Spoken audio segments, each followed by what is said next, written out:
প্রভাবশালী না হয় তাহলে তাকে বিচারের সম্মুখীন করা যায়। কিন্তু ধর্ষক যদি প্রভাবশালী হয়, ধর্ষক যদি ধনী হয়, ধর্ষকের যদি অগণিত টাকা থাকে, ধর্ষকের যদি সমাজের যারা রাষ্ট্র পরিচালনা করে তাদের সাথে যদি ওঠবস করার যদি সুযোগ থাকে। পরে গত ৫৪ বছরে এদেশে যত ধর্ষণ হয়েছে তার শতকরা ৯০% বেশি রয়ে গেছে অজানা। এমনকি সর্বজনবিদিত, যেগুলো জনগণ জানে, এ ধরনের ধর্ষণের অধিকাংশেরই কোনো বিচার হয়নি বাংলাদেশে। মাগুরার শিশু আসিয়া আমাদের ছেড়ে চলে গিয়েছে। পৃথিবীর তীব্র যন্ত্রণা কষ্ট থেকে তিনি মুক্তি পেয়েছেন। তাকে নিয়ে আলোচনা করব কিভাবে ধর্ষণ বন্ধ হয়, এবং আমরা পুরো জাতি যদি আমরা আসিয়ার কাছে ক্ষমা চাই তাহলে হয়তো আসিয়া আমাদেরকে ক্ষমা করবে, কিন্তু আমরা নিজেদেরকে সান্ত্বনা দিতে পারবো না। কিন্তু আলোচনা করব এর আগে মাগুরার এই দর্শন নিয়ে কয়েকটা আলোচনা। আসসালামু আলাইকুম। ওয়ালাইকুম সালাম আপনাকে এবং আমাদের প্রিয় সারোয়ার ভাই সহ অডিয়েন্স যারা আছেন সবাইকে আসসালামু আলাইকুম এবং রমজানের শুভেচ্ছা। অথবা আমি সারোয়ার ভাই আপনাকে দিয়ে শুরু করতে চাই। সেটি হচ্ছে মাগুরায় যৌন নিপীড়নের শিকার শিশুটি আসিয়া মারা গেছে। ইন্না লিল্লাহি ওয়া ইন্না ইলাইহি রাজিউন। খুবই দুঃখজনক একটি ঘটনা, এবং এই বিষয়টি আমরা সবাই জানি। আমরা বর্বরতার বর্বর মানসিকতার কোন পর্যায়ে আমরা চলে গেছি যে একটি শিশুকেও আমরা আমাদের যৌন লালসা থেকে মুক্তি দিতে পারছি না। এ ব্যাপারে আপনাদের দুজনেই অভিমত শুনবো। তার আগে তার মারা যাওয়ার সংবাদের পরিপ্রেক্ষিতে আপনারা জানেন যে এই ঘটনাটি যখন ঘটেছিল তখন ঢাকা বিশ্ববিদ্যালয়ের ছাত্রছাত্রীরাই মধ্যরাতে বিক্ষোভে ফেটে পড়েছিল। সো আজকেও যথারীতি তারা বিক্ষোভ করেছে। আমি আমাদের প্রতিনিধির পাঠানো একটি ভিডিও আপনাদেরকে দেখাতে চাই, তারপরে নিয়ে আপনাদের মন্তব্য নেব।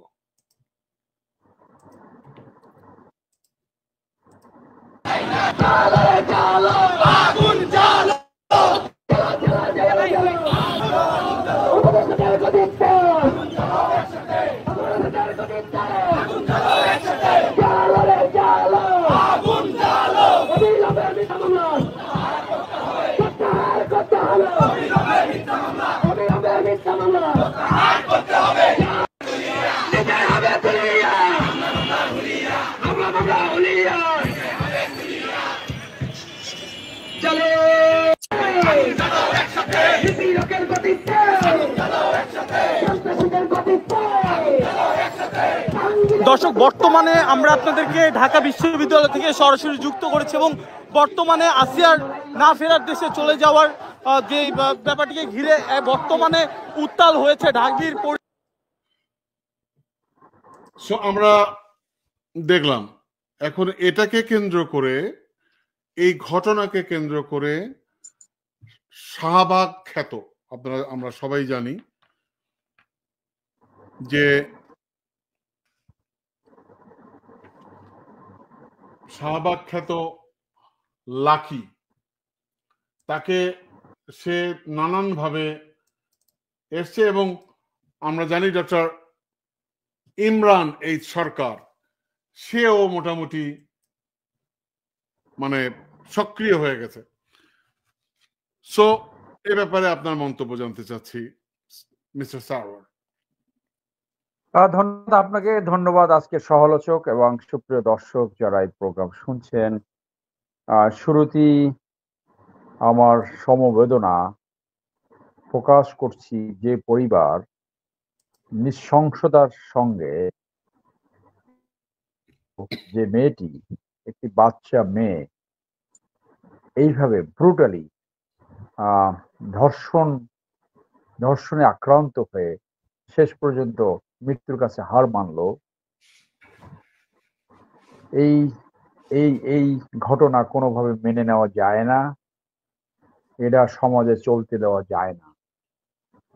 এরপরও এই ঘটনা ঘটছে এবং এই মেয়েটি তার বোনের বাসায় বেড়াতে গিয়েছিল, সেইখানে যে এই ধর্ষণের শিকার হয়, যেটা আরো বেশি জঘন্য, আরো বেশি আহ সংশয় সৃষ্টি করে যে সে তো তার আত্মীয়র বাসায় বেড়াতে গিয়েছিল।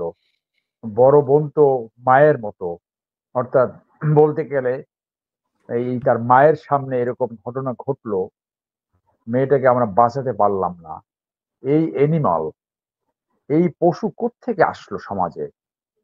এই যে সোশ্যাল ভ্যালুজ ভেঙে পড়েছে, সামাজিক কৃষ্টি কালচার ভেঙে পড়েছে, সামাজিক রীতিনীতি ভেঙে পড়েছে, ধর্মীয় শিক্ষা লোপ পেয়েছে। তো আমি এইখানে এই মৃত্যুর মাধ্যমেও ভালো যে জিনিসটা দেখছি সেটা হলো আমাদের সমাজের ভ্যানগার্ড, যারা 5ই আগস্টে ফ্যাসিজমের পতন ঘটিয়েছে, ছাত্র জনতা, তারা সজাগ। তারা যেভাবে এই ধর্ষণের বিরুদ্ধে রুখে দাঁড়িয়েছে, যেভাবে তারা আন্দোলন করছে, যেভাবে সমগ্র বাংলাদেশে তারা জেগে উঠেছে, এইটা অত্যন্ত এনকারেজিং। আমি আশা করব এই শোক কাটিয়ে উঠতে উঠতে আমাদের ছাত্রছাত্রী ভাই বোনেরা আনবীরের যে মুনিয়া নামে একটি মেয়ে ধর্ষিত হয়ে খুন হয়েছিল এখন থেকে প্রায় 4 বছর আগে, তার বিচারের দাবিতে আমাদের এই ছাত্র জনতা জেগে উঠবে। না হলে এই মেসেজটা সমাজে যাবে যে ধর্ষণকারী যদি গরিব হয়, ধর্ষককারী যদি প্রভাবশালী না হয়, তাহলে তাকে বিচারের সম্মুখীন করা যায়। কিন্তু ধর্ষক যদি প্রভাবশালী হয়, ধর্ষক যদি ধনী হয়, ধর্ষকের যদি অগণিত টাকা থাকে, ধর্ষকের যদি সমাজের যারা রাষ্ট্র পরিচালনা করে তাদের সাথে যদি ওঠবস করার যদি সুযোগ থাকে, তাহলে সেই ধর্ষককে আমরা বিচারের সম্মুখীন করতে পারি না। আসামি থাকা অবস্থায় সে পতিত প্রধানমন্ত্রীর সাথে সফর সঙ্গী হয়েছিল। আসামি থাকা অবস্থায় সে বিভিন্ন ভাবে ঘুরে বেরিয়েছে, দেশ বিদেশে যাতায়াত করেছে। পুলিশ তাকে কোনোদিন জিজ্ঞাসাবাদ করে নাই, কোনোদিন গ্রেপ্তার করার জন্য চেষ্টা চালায় নাই। টিটু ভাই, আপনারা জানেন আপনাদের এই প্ল্যাটফর্মের মাধ্যমে, এবং আমি মুনিয়ার বোনের লয়ার, আমাদেরকে কিভাবে ডিফেমেশনের ফেস করতে হয়েছে, কিভাবে জঘন্য মিডিয়া, এই বসুন্ধরা গ্রুপের মিডিয়া আক্রমণের শিকার হতে হয়েছে। ফাইনালি একটি মামলা পরিচালনা করতে গিয়ে আমার নিজের 3টি মামলা করতে হয়েছে এই ধর্ষক, এই বিজনেস গ্রুপের বিরুদ্ধে। সেই জায়গা থেকে আমরা বলবো যে আমরা এখন যেটা দেখতে চাই সেটা হলো একটা সুষ্ঠু বিচার, এবং এই বিচারটা যত দ্রুত সম্ভব।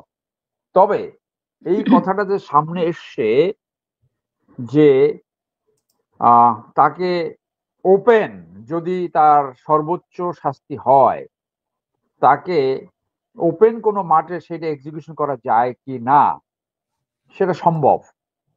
সেটা যদি এই সরকার একটা অর্ডিন্যান্স পাস করে, তাহলে তার মাধ্যমে এই এক্সিকিউশন করা সম্ভব। এখন সেইটা সমাজে কি প্রতিক্রিয়া হবে, পৃথিবীতে কোথাও কি উদাহরণ আছে?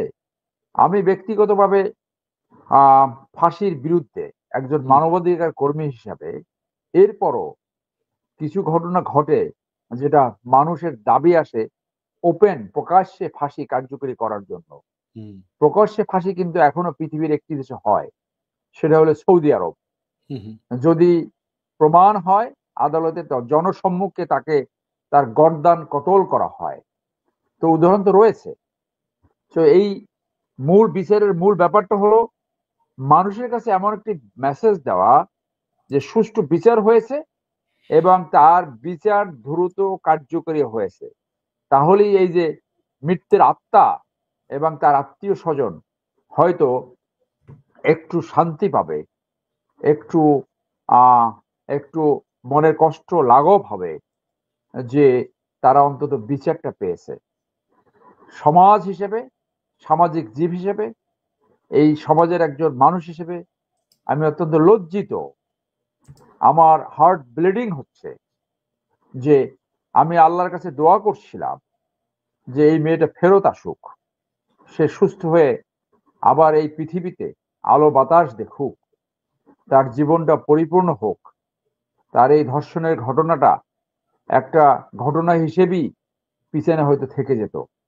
দুর্ভাগ্য হলো আমাদের সমাজে আমরা একটা ফ্যাসিজমকে বিতরণ করেছি। কিন্তু টিটু ভাই, ফ্যাসিজমের আরো ভয়ঙ্কর অনেক জিনিস আমাদের সমাজে চলছে। একটি হলো ধর্ম সম্বন্ধে কোনো জ্ঞান নাই, ধর্মীয় কোনো লেখাপড়া নাই, যেখানে যায় দুইটি বক্তব্য দেয়, তথাকথিত ধর্মীয় বক্তা সাজে, মাথায় পাগড়ি পরে এবং যেখানে খুশি সেইখানে যে বক্তব্য দেয়। এইরকম একটা অসভ্য, অশিক্ষিত, বর্বর, আনপ্রোগ্রেসিভ ইসলাম ধর্ম কিন্তু প্রোগ্রেসকে সমর্থন করে। ইসলাম ধর্ম নারী এবং পুরুষকে সমান অধিকার দিয়েছে, তাদের চলাচলের স্বাধীনতা দিয়েছে।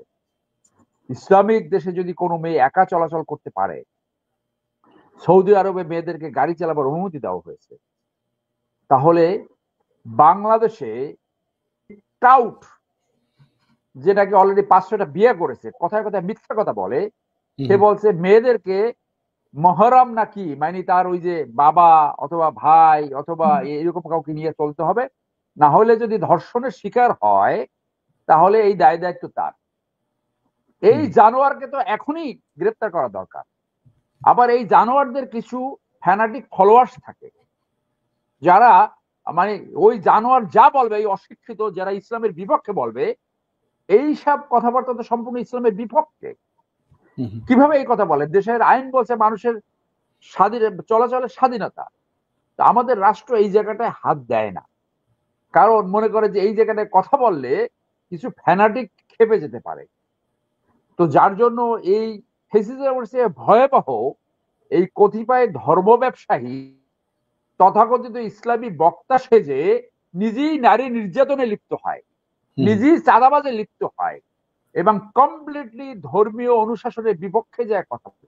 এই জায়গাটা আমাদের যারা সচেতন মানুষ এবং সত্যিকারে যারা ইসলাম চর্চা করে, যারা ইসলাম বুঝে, যারা ধর্মীয় অনুশাসন বুঝে, তাদের এইসব জায়গায় অ্যাড্রেস করা উচিত বলে আমি মনে করি। ধন্যবাদ। অনেক ধন্যবাদ আপনাকে। আপনি কিছু যোগ করবেন কিনা তাসলিমা? আপনি যদি কোনো কিছু যোগ করতে চান আমরা পরবর্তী। অবশ্যই। আপনি শুরুতেই মিছিলের ভিডিওটা দেখালেন ঢাকা ভার্সিটিতে। মূলত আসিয়ার সঙ্গে 6 মার্চে ঘটনাটা ঘটেছে। ঢাকা ভার্সিটির মেয়েরা কিন্তু সঙ্গে সঙ্গে বের হয়ে আসেনি, আরো কয়েকদিন পরে বের হয়ে আসছে। ওকে সিএমএ ঢাকা মেডিকেল এবং সিএমএইচ এর ট্রিটমেন্টের চলাকালীন সময়ে তারা নেমে আসছে, সঙ্গে সঙ্গে আসেনি। পরের দিন এই স্লোগানের যেই মানে মিছিলের যে স্লোগান, সেটা হলো জ্বালো আগুন জ্বালো একসাথে, মিথ্যা মামলা প্রত্যাহার করতে হবে। এটা হচ্ছে আসিয়ার শহীদ আসিয়ার খুনি যারা ধর্ষকদের ফাঁসির দাবি হবে, তাই না? তৎক্ষণাৎ ফাঁসির দাবি, দ্রুত মামলা, এই জাতীয় মিছিল ছিল এটা। তো এখানে মিথ্যা মামলা প্রত্যাহারের বিষয়টা কার আসতেছে, এটা কে করছে? আর আগুন জ্বালো একসাথে কার গতিতে আগুন জ্বালাতে চাচ্ছে? এই যে স্লোগানটা, তার মানে এই মিছিলটাই একটা বিতর্কিত আমি মনে করছি। আমার মনে হচ্ছে আসিয়ার এই ঘটনাকে সামনে রেখে পতিত সরকারের একটা গ্রুপ ফায়দা নেওয়ার চেষ্টা করছে। তারা ছোট বড় যে কোনো ইস্যু পাচ্ছে সেটাকেই তারা ব্যবহার করার চেষ্টা করছে। এই এক।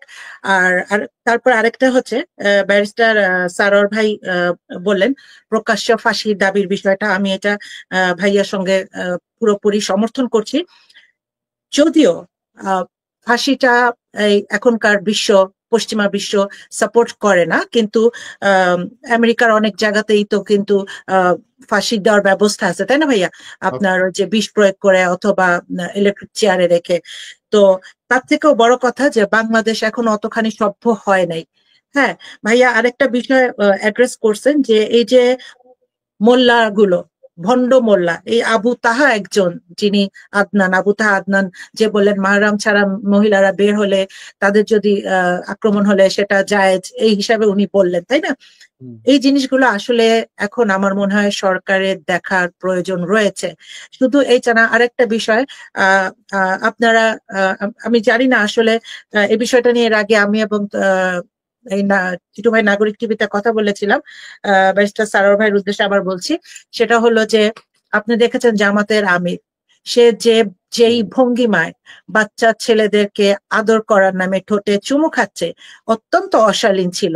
এবং আমরা কেউ আমাদের বাচ্চাকে ঠোঁটে চুমু খাই না, ইসলামে কোথাও বলা নাই ঠোঁটে চুমু খাওয়ার কথা, তাই না? কিন্তু উনি অশালীন ভাবে এই কাজটা করছে, এবং উনি এত গোয়ার একজন মানুষ, এত স্টাবন একটা মানুষ, এই সমালোচনাটা দেখার পরেও উনি জাতির সামনে এসে ক্ষমা চান নাই, অথবা এখন পর্যন্ত আমরা জানি না বা জামাত থেকে ওনার বিরুদ্ধে কোনো অ্যাকশন নেওয়া হয়েছে কিনা। উনি, এই জামাতের আমির, কিন্তু আরো অনেকগুলো পেডাফাইলকে তার রাস্তা অনুসরণ করার জন্য আমন্ত্রণ জানাই দিলেন, বলে দিলেন যে এই জিনিসগুলা জায়েজ আছে, তোমরা শুরু করে দাও। আসিয়া 6 মার্চে অপমানিত হয়েছে, তারপরে আপনারা গাজীপুরে দেখেছেন, গাজীপুরে ক্লাস 2 বা 3 একটা বাচ্চাকে একটা হুজুর এই কাজটা করার চেষ্টা করছে, পরবর্তীতে ওই বাচ্চাটা তার মা বাবাকে জানাইছে, ওকে পরে থানায় নেওয়া হয়েছে, সে বলছে শয়তানের আসরে পড়ে সেই কাজটা করছে। এখন সে শয়তানের আসরে পড়ে করছে না জামাতের আমিরের দেখানো প্রলোভনে, মানে পথিক হয়েছে, এটা ওই লোকটাই বলতে পারবে। তো আমার কাছে মনে হয় যে আমাদের রাজনীতিবিদরা, প্রত্যেকটা দলের রাজনীতিবিদরা অধিকাংশই তারা দলকে প্রায়োরিটি দেয়, তাদের নিজেদের অবস্থানকে প্রায়োরিটি দেয়, কিন্তু যে ইস্যুগুলো দেশের জন্য দরকার, যে ইস্যুতে কথা বলা, সেই ইস্যুগুলোতে কিন্তু তারা কথা বলেন না, এড়ায় যান, তারা নিজেদের স্বার্থটাকেই বেশি প্রায়োরিটি দেন। আমাদের রাজনীতিবিদদেরকে, মানে যে কোনো দলের বলছি, রাজনীতিবিদরা দলনেতা নেত্রীর ছবি যেভাবে ঘরে বাঁধায় রাখে, কোন রাজনীতিবিদদের কথা বলছি, তার ঘরে যে তার মা বাবার একটা ছবিও পাবেন না, তার বাবার খবর নাই, মার খবর নাই, দলের নেতা নেত্রীর ছবি টাঙ্গায় রাখছে। তার মানে কি আমরা এখনো সেই মানে ব্যাকডেটেড একটা পলিটিক্স আমরা করছি, ব্যাকডেটেড একটা পলিটিক্স এর চর্চা করছি। আমরা মুখে বলছি আমরা অনেক কিছু করে ফেলবো, বাট অ্যাকচুয়ালি কাজে এখন পর্যন্ত আমরা প্রমাণ করে দেখাতে পারি নাই যে না, আমরা সংস্কারের পক্ষে রাজনীতি করি, আমরা নতুন জেনারেশনের পক্ষে রাজনীতি করছি, এই বিষয়টা আর কি। আর আরেকটা কথা, ভাইয়া মুনিয়া হত্যার বিষয়ে কথা বললেন, মুনিয়ার বিচারের ব্যাপার আছে, কিন্তু আমরা শুনতে পাচ্ছি যে বসুন্ধরা ইতিমধ্যে 1,500 কোটি টাকা এই নাগরিক কমিটিকে দিয়েছে। তো আপনি জুলাই বিদ্রোহের ফ্লেভার থেকে যে রাজনৈতিক দলটা তৈরি হয়েছে, তারা যদি সত্যি বসুন্ধরা থেকে টাকা নিয়ে থাকে রাজনীতি করার জন্য, আপনি কি আসলেও মুনিয়া হত্যার বিচার চাবেন? বিচার পাওয়া যাবে না। এটাই আর কি আমার বক্তব্য এই পর্যন্ত। ধন্যবাদ আপনাকে। আমি এই বিষয়টা নিয়ে আমি সারোয়ার সাহেব পরে ওনাকে আমি জিজ্ঞেস করব। নতুন রাজনৈতিক দলের ব্যাপারে আমার প্রশ্ন আছে। সো আমি সারোয়ার সাহেবকে জাস্ট একটি প্রশ্ন করতে চাই এভাবে, যে আপনি শুনলেন তাসলিমার কথা, আমিও যেটা আজকের সাবজেক্টে আমি এটা আনার চেষ্টা করেছি যে নানান ষড়যন্ত্র হচ্ছে। আমরা ষড়যন্ত্রের বিভিন্ন ফ্রেম গুলো দেখেছি। আমরা মানে বিজিবিদের বিদ্রোহ দেখলাম, রিস্কা আলাদের বিদ্রোহ দেখলাম, আমরা কে বলে গার্মেন্টস শ্রমিকদের বিদ্রোহ দেখলাম, আনসারদের বিদ্রোহ আমি দুঃখিত, আনসারদের বিদ্রোহ দেখলাম, এবং প্রতিবাদ, অর্থাৎ যেটা উনি বললেন আমাদের তাসলিমা, যে এই শাহবাগীরা এখন এই প্রতিবাদের, অর্থাৎ প্রতিবাদী হচ্ছেন এই ইস্যুকে কেন্দ্র করে, তারাও রাস্তায় নামার চেষ্টা করছেন। সো এখন এই এত সব ষড়যন্ত্র হচ্ছে, এবং আপনি নিশ্চয়ই জানেন শুধু দেশের অভ্যন্তরে না, ভারত থেকেও ষড়যন্ত্র হচ্ছে। ইদানিং আপনি জানেন সেনাপ্রধানের ব্যাপারে বিরুদ্ধে ষড়যন্ত্র হয়েছে, মানে মিথ্যা সংবাদ প্রচারিত হয়েছে কে বলে ভারত থেকে, ভারতের পত্রিকাগুলো থেকে। এই ষড়যন্ত্রের মধ্যে আমরা পড়েছি এবং মূল লক্ষ্য হচ্ছে যে কোনো মূল্যে প্রফেসর ইউনূসকে সরাতে হবে। এ ব্যাপারে আপনার মন্তব্য জানতে চাই। ধন্যবাদ। দেখুন, আগের ফেজে আপনি জিজ্ঞাসা করেছিলেন এই শাহবাগী লাকি। তো এই শাহবাগী লাকি একটা ব্র্যান্ড হয়ে গেছে। তো এই শাহবাগের যে লাকি যে মুভমেন্টের মাধ্যমে, অর্থাৎ যে প্রোগ্রামের মাধ্যমে সৃষ্টি হয়েছিল, এটা তো এখন জনগণের কাছে পরিষ্কার যে ওটা ছিল রয়ের প্রজেক্ট। ওটা স্বতঃস্ফূর্ত ছিল না। ওইটা ছিল যে বাংলাদেশকে কিভাবে ইন্ডিয়া তথা পরিচালনা করবে সেইটার একটা ট্রায়াল। সেই ট্রায়ালটা সম্পন্ন করে তারা বিচার ব্যবস্থার ভিতরে ইন্টারভেন করার চেষ্টা করেছে এবং সেই আন্দোলনের মাধ্যমে আপনার আন্তর্জাতিক অপরাধ ট্রাইব্যুনালে যে আইনটি রয়েছে 1973 সালের, সেই আইনের একটি ধারা সংশোধন করে শাস্তি বাড়িয়ে তারপরে একজনকে ফাঁসি দেওয়া হয়েছে এবং সেই ফাঁসির আদেশ কনক্লুড হওয়ার আগে, আপনার যতটুকু আমার মনে পড়ে, রিভিউ শেষ করার আগেই তাকে ফাঁসি কার্যকরী করছে। সেটা ছিল একটা জুডিশিয়াল প্লি।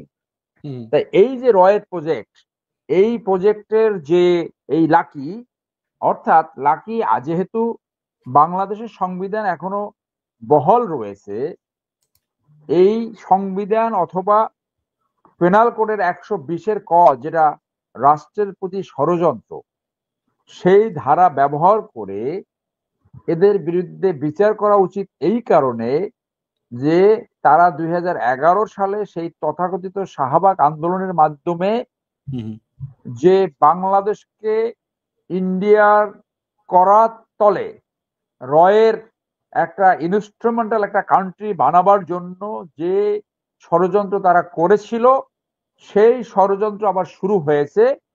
এইটা ষড়যন্ত্রের মানে পঞ্চম অথবা ষষ্ঠ ধাপ।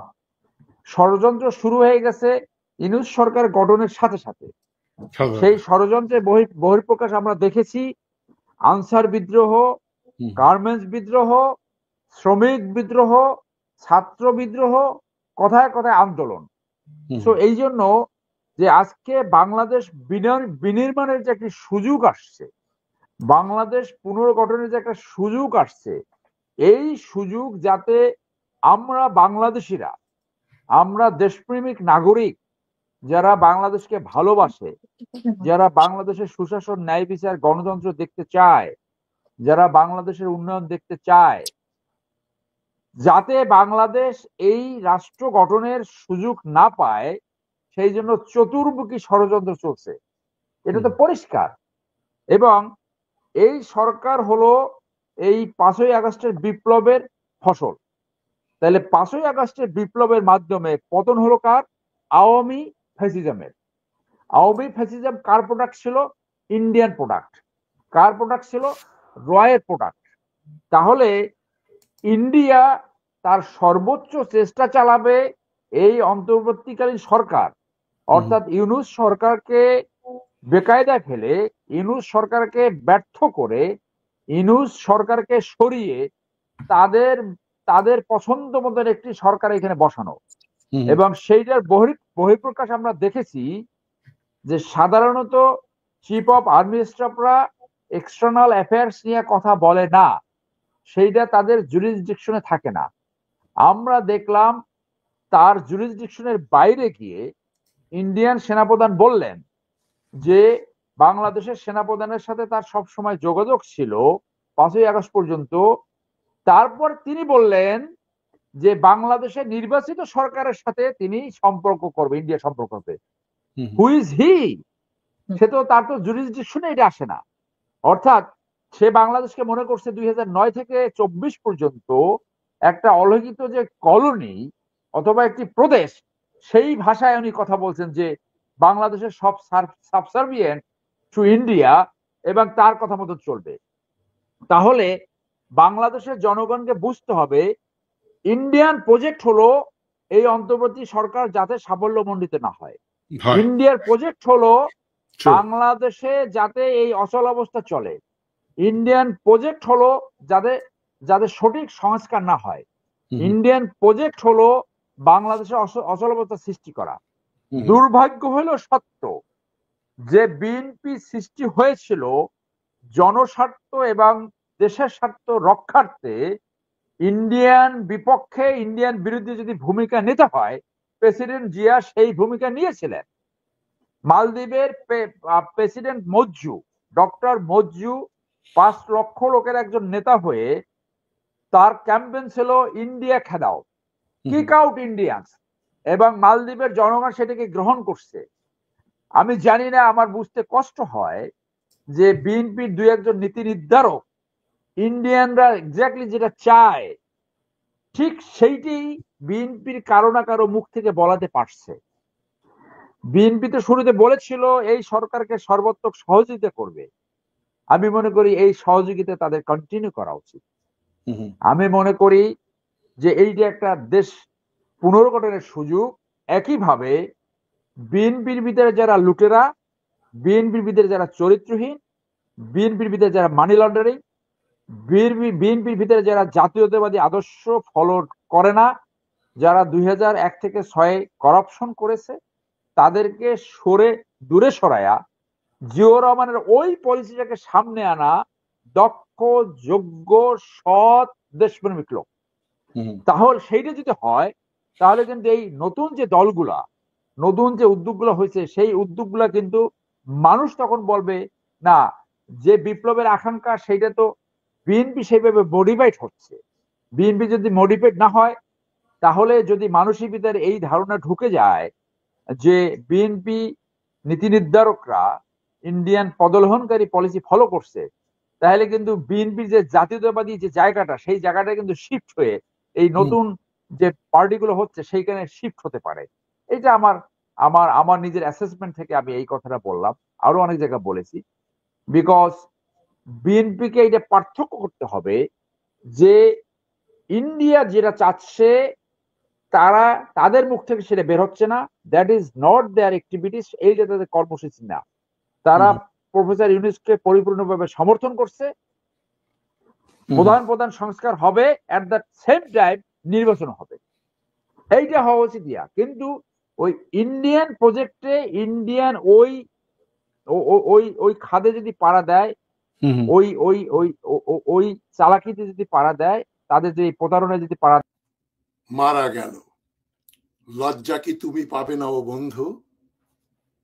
ধর্ষকদের জন্য পৃথিবীর অন্যতম অভয়ারণ্য হলো বাংলাদেশ। 1971 ও তারপরে গত 54 বছরে এদেশে যত ধর্ষণ হয়েছে তার 90% বেশি রয়ে গেছে অজানা। এমনকি সর্বজনবিদিত, যেগুলো জনগণ জানে, এ ধরনের ধর্ষণের অধিকাংশেরই কোনো বিচার হয়নি বাংলাদেশে। নারী বিদ্বেষী এই দেশে মোল্লা থেকে মাতব্বর, নেতা, আমলা, বুদ্ধিজীবী ও ছাত্র কোনো না কোনো ভাবে ধর্ষণের জন্য নারীদেরই মূলত দোষী মনে করে আসছে। আপনারা জানেন, তারা নারী স্বাধীনতাকেই মূলত বলছে ধর্ষণের জন্য মূল কারণ। তাই আসিয়ার ধর্ষণ ও হত্যার কোনো সুষ্ঠু বিচার হবেই, এটা জোর দিয়ে বলা যায় না। এ সমাজের অনেকেই ধর্ষককে শয়তান দ্বারা প্ররোচিত বলে মাফ করে দিতে চায়। সেদিন দেখলাম এক হুজুর বলছেন, ধর্ষণ করার পরে আমার যে কি হলো, শয়তানের প্ররোচনায় কাজটা করে ফেলেছি। এরকম আগেও একাধিকবার ভিডিও দেখেছি এবং খবর দেখেছি। হুজুররা শয়তানকে দায়ী করেন, তাদের ভেতরের যে শয়তান, তারা যে শয়তান সেটা স্বীকার করে না। দেখা যাক ধর্ষকের পতনের পর আওয়ামীদের পতনের পর আসিয়া হত্যা ও ধর্ষণের কোনো বিচার হয় কিনা। আমি খুব আশাবাদী নই। আদালত, পুলিশ, সিভিল সোসাইটি, রাষ্ট্রীয় যন্ত্র, বিচারক, বিচার যে পদ্ধতি বিচারের আমাদের দেশে, এই বিচার হতে তো লাগবে 10 বছর। ততদিনে সাক্ষী মরে যাবে, লোকজনের স্মৃতি থেকে এগুলো দূরে চলে যাবে, তারপরে আর কে কাকে ধরে। ধর্ষণ করছে, এখন কি করা যাবে, কাম তো হয়েই গেছে। এবং ধর্ষকদের যে কি পরিমাণ ঘৃণা করে ধর্ষিতাকে বাংলাদেশ, এটা অকল্পনীয়। পৃথিবীর এ ধরনের জায়গা আরো আছে, দেশ আছে, আফ্রিকাতে, উগান্ডাতে, রুয়ান্ডা, বুরুন্ডিতে ধর্ষিতা মেয়েদের তাদের আত্মীয় স্বজন পরিবার পরিত্যাগ করে। এটা সকল অনুন্নত সমাজে এটা ঘটে, পাকিস্তানে, ভারতেও এটা ঘটে।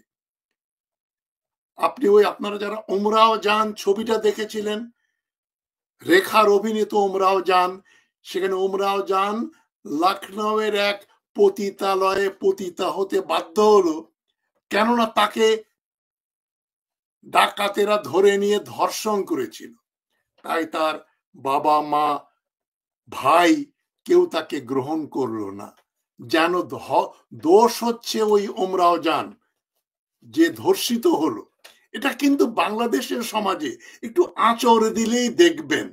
আমি কোনো বাগাড়ম্বর করছি না, আমি ইতিহাসের ছাত্র হিসাবে এবং যেটা আমার স্বচক্ষে দেখা সে অভিজ্ঞতা থেকে আমি বলছি। 1971 সালে যারা ধর্ষিত হলো তাদেরকে তো একটা না দুইটা ধর্ষিতা মহিলাকে বাঙালি মুসলমান ছেলে বিয়ে করলো, বাদ বাকি কয়েক হাজার ধর্ষিতা রমণী তাদেরকে শেখ মুজিবুর রহমানের সরকার বীরাঙ্গনা নাম দিয়ে তাদের জন্য কতগুলো কোয়ার্টার করে কতগুলো বাড়ি ঘরে তাদের রেখেছিল। তাদের যে কি বদনাম, তাদের যে কি দুর্গতি হয়েছে বাংলাদেশে, মানে ওই বীরাঙ্গনাদেরকে এই নিষ্ঠুর বাঙালি সমাজ বারাঙ্গনা বলতো। এই 70-এর দশকে 80-র দশকে অহরহ শুনেছি।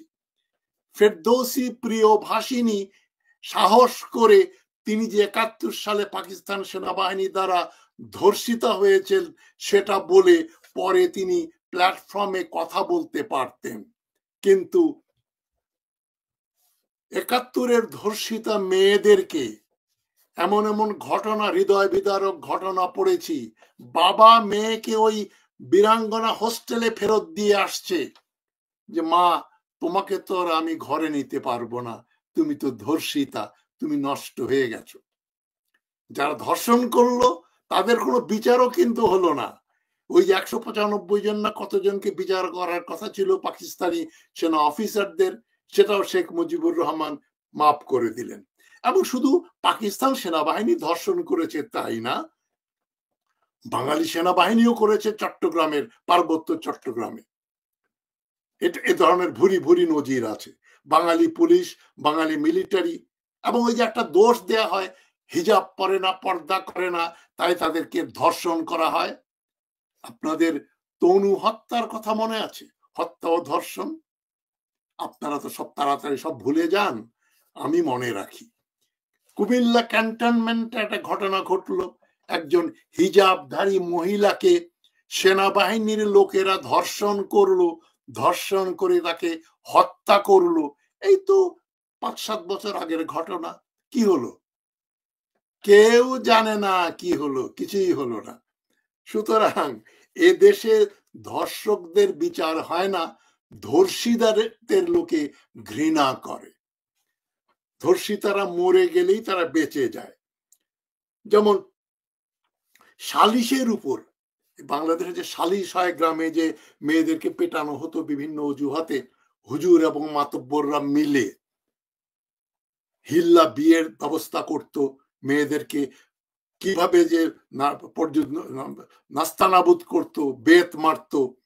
সেই হাদিস, সেই সেই সালিশের উপরে এবং বাংলাদেশে নারীর অধিকার যে নেই তার উপরে আমি একটা বই লিখেছিলাম। এটা নন ফিকশন ক্যাটেগরিতে 2021 সালে বেস্ট সেলার হয়েছিল এই বইটা।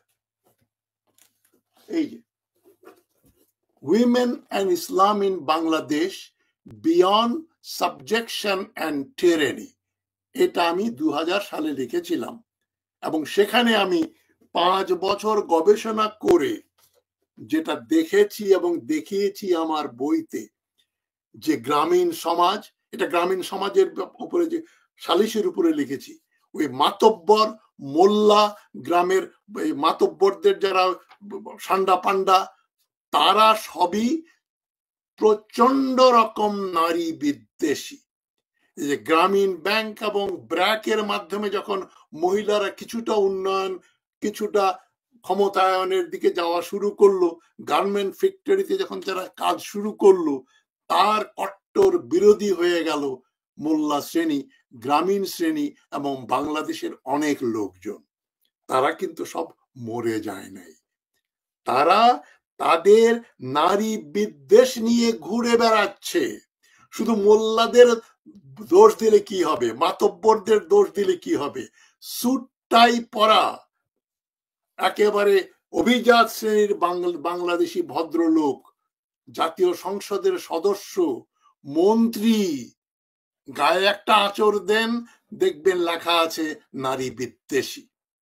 আপনাদের কুখ্যাত আওয়ামী লীগের কুখ্যাত জয়নাল হাজারীর কথা মনে আছে, ফেনী থেকে সে এমপি হয়েছিল কয়েকবার। এই কয়েক বছর আগে ঢাকার শহীদ মিনারের আশেপাশে কোথাও, ঢাকার কোথাও নববর্ষ মানে 1 জানুয়ারির যে উৎসব হয়, ছেলে পেলে প্রসেশন করে, হইচই করে, সেখানে একটা মেয়েকে নাজেহাল করা হলো। মেয়েটার নাম ছিল বাঁধন। এই কুখ্যাত জয়নাল হাজারী বাঁধনকে দায়ী করে একটা বই লিখেছিল, মনে আছে? বাঁধনের বিচার চাই, বইটা আমার কাছে আছে। বাঁধনের বিচার চাই। জয়নাল হাজারী বলল, বাঁধন ওই রাতের বেলায় ছেলেদের সঙ্গে মিলে হইচই করে করে 1 জানুয়ারি উৎসব করতে গেছে, তাকে তো ছেলেরা ধরে নাস্তানাবুদ করবেই, দোষ তো বাঁধনের। কদিন আগে ওই যে নতুন ইঞ্জিনিয়ার এক মোল্লা হয়েছে, আবু তোহা মোহাম্মদ আদনান, হ্যাঁ, পরিচিত নাম, কট্টর ওহাবি টাইপের একটা খবিস। ওই খবিসটা কি বলল? আসিয়া ধর্ষণ হওয়ার পরে বলল যে বাংলাদেশে তো ধর্ষণ হবেই, গায়ের মাহারাম পুরুষদের সঙ্গে মেয়েরা ঘুরে বেড়ায়, যত্রতত্র যায়, ফুচকা খায় রাস্তায়, সুতরাং তাদের তো ধর্ষণ হবেই। এই যে বেয়াদবটাই কথা বলল। প্রচুর ইঞ্জিনিয়ার কিন্তু আছে, ব্রেইন ওয়াশ ইঞ্জিনিয়ার এবং ডাক্তার, তারা হয় তবলিগ করে, নইলে কট্টর ধর্ম অন্ধ হয়ে যায়। এই ধর্মান্ধ আবু তোহা আদনান বলল এই কথাটা। আমি তাকে দেখলে তার সামনে বলতাম, তুই বেটা বল, এই আসিয়া তো 8 বছর বয়স, সে তার বোনের শ্বশুর বাড়িতে তার বোনের সঙ্গে ছিল, তাকে তো বাজারের রাস্তার লোক ধর্ষণ করে নাই। তার বোনের শ্বশুর, বোনের দুলাভাই এবং বোনের স্বামীর ভাই দেবর, এই 3 জন মিলে ধর্ষণ করেছে একত্রিত হয়ে, ছুরি দিয়ে কেটে সেই মেয়েটার লজ্জাস্থান কেটে বড় করে ধর্ষণ করেছে, করে মারা গেল মেয়েটা। এবং মাগুরাতে তার বিরাট জানাজা হয়েছে, লোকজন খুব বিক্ষুব্ধ। তবে এটা যেন অচিরে এবার হারিয়ে না যায়। বাঙালি শুরু করে শেষ করে না, রবীন্দ্রনাথ বলেছিলেন। বাঙালি আয়োজন অনেক, কাজ শুরু করে কিন্তু শেষ করে না। দেখবেন এটা যেন স্তিমিত হয়ে না যায়। এই আমরা আসিয়া আসিয়া ধর্ষণ হত্যার বিচার করব, মানববন্ধন, এটা সেটা 2 মাস 3 মাস 4 মাস পরে সবাই ভুলে যাবে। এটা যেন না ঘটে। তোমাদের বলছি, যাদের 40-এর নিচে বয়স তাদের বলছি, এই যে ধর্ষিতাকে দোষ দেবে না। হেজাব পরা তনু ধর্ষিতা হলো, আর 8 বছরের বাচ্চাও ধর্ষিতা হলো। সুতরাং দোষ হচ্ছে পুরুষতন্ত্রের, দোষ হচ্ছে আমাদের শাসন ব্যবস্থার, আমাদের বিচার ব্যবস্থায় যে কোনো বিচার নেই। মনে আছে মোজাম্মেল হক, টঙ্গীর মোজাম্মেল হক, যার ঘটনাটা Anthony Mascarenhas Bangladesh a legacy of blood বইতে লিখেছিলেন। এই মোজাম্মেল হক ছিল মুজিবের ভক্ত, শেখ মুজিবের ভক্ত। স্বাধীনতার পর বোধহয় 72 সালের ঘটনা, সে টঙ্গীতে এক নব বিবাহিতা বধূ, তাকে ধর্ষণ করে হত্যা করলো, তার স্বামীকেও হত্যা করে লাশ ফেলে দিল টঙ্গীতে। এই মোজাম্মেল হক কিন্তু হাসিনার মুক্তিযুদ্ধ বিষয়ক মন্ত্রী ছিল কয়দিন আগ পর্যন্ত। ওই শয়তানটার কিন্তু বিচার হয় নাই, হবেও না। এই আমাদের ওয়াকারুজ্জামান সরকার বিচার করবে মুজিবপন্থী কারো এত বড় সাহস ওয়াকারুজ্জামানের আছে? ইউনুস সরকার বলে কিছু এক্সিস্ট করে না। সুতরাং ওয়াকারুজ্জামানকেই বলছি, ওয়াকার সাহেব, আপনি কি মোজাম্মেলের বিচার করবেন না করতে পারবেন? প্রতি বছর হাজার হাজার মাদ্রাসার শিশু ছেলেরা ধর্ষিত হয়। কারা ধর্ষণ করে আপনারা জানেন, আমি বললেই আবার বলবেন হাত্তাজ হাসবি তো ইসলাম বিদ্বেষী নাস্তিক, তাই সে এদের বিরুদ্ধে কথা বলছে। আমি নাস্তিক না আস্তিক সেটা মায় জানু মেরা খোদা জানে, আমি মানুষের কাছে জবাব দিতে হবে না। যাই হোক, জাহাঙ্গীরনগর বিশ্ববিদ্যালয়ের জসিমউদ্দিনের কথা মনে আছে, ছাত্রলীগের নেতা ছিল, হাসিনার দল করত। সে জাহাঙ্গীরনগর বিশ্ববিদ্যালয়ে ধর্ষণের সেঞ্চুরি করেছিল, 100টার বেশি ধর্ষণ করেছিল এবং সে সগর্বে প্রচার করেছিল।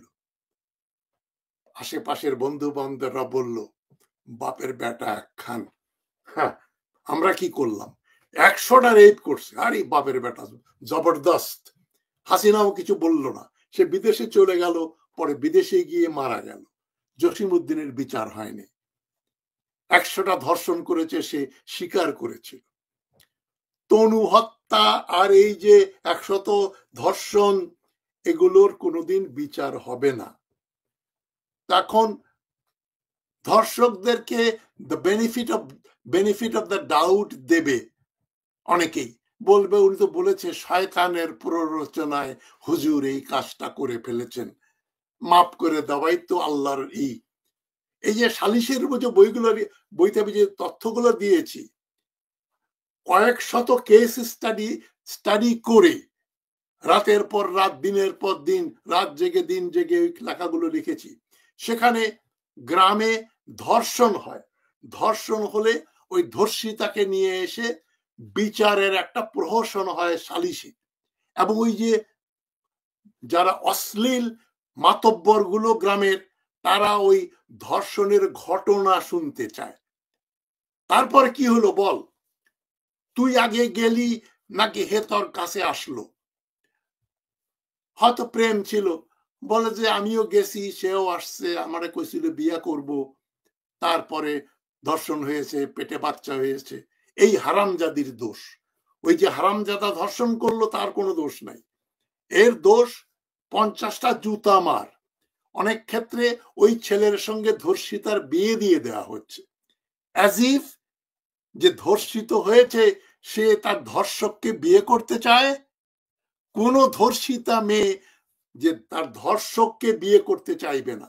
সে ওর দর্শক আলোচনাগুলো শুনেছেন, শুনে বুঝতে পেরেছেন মাগুরার দর্শন নিয়ে আপনারা কি যেটা বলতে চান আর কি, যে এটা আসলে কত নির্মম এবং কতটা ভয়ঙ্কর হয়েছে এটা বলা বাহুল্য। যাই হোক, আইন উপদেষ্টা বলেছেন 7 দিনের মধ্যে বিচার কার্যক্রম শুরু করবে এবং 7 দিনের মধ্যে একটা চিন্তাভাবনা করা আছে, হয়তোবা এটার বিচার আমরা পাবো। তো এটার বিচার পাবো ঠিক আছে, কিন্তু আমরা তো নিশ্চিত হতে পারছি না যে আসিয়ার মতো আমাদের আর কোনো বোন দূষিত হবে না, আসিয়ার মতো আর কোনো বোন এভাবে পৃথিবীর মানে মায়া ত্যাগ করতে হবে না। আমরা আমাদের মা বোনদেরকে এই নিশ্চয়তাটুকু দিতে পারছি না। এতে করে আমি মনে করি আমরা পুরুষ হিসাবে লজ্জিত, আমরা বাঙালি হিসাবে লজ্জিত। যাই হোক প্রিয় দর্শক, শিশু আসিয়া আল্লাহ তাআলা তাকে জান্নাত নসিব করুক, তার পরিবারকে ধৈর্য ধারণ করতে তৌফিক দান করুক এবং এই সমস্ত নরক পিশাচ থেকে আমাদের মা বোনদেরকে আল্লাহ তাআলা হেফাজত করুক।